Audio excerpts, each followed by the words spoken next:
पुरी श्रीजगन्नाथ मंदिरर इतिहास पुरीरू आरंभ हुए एक अनन्य आस्थार कहानी जेउठी भक्तों पाई भगवान हेउछंती जगतर नाथ महाप्रभु श्रीजगन्नाथ।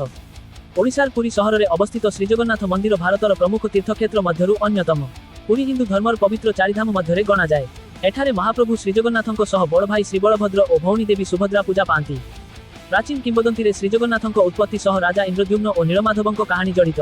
तेबे वर्तमानर विशाल श्रीमंदिरर ऐतिहासिक निर्माण पूर्व गंग वंशर राजा अनंतवर्मा चोलगंगदेवଙ୍କ समय द्वादश शताब्दी में आरंभ होइथिबा ऐतिहासिक मत रहिछि। परवर्ती शासकमानଙ୍କ समय मंदिरर विकास और परंपरा आहुरी सुदृढ़ होइथिला।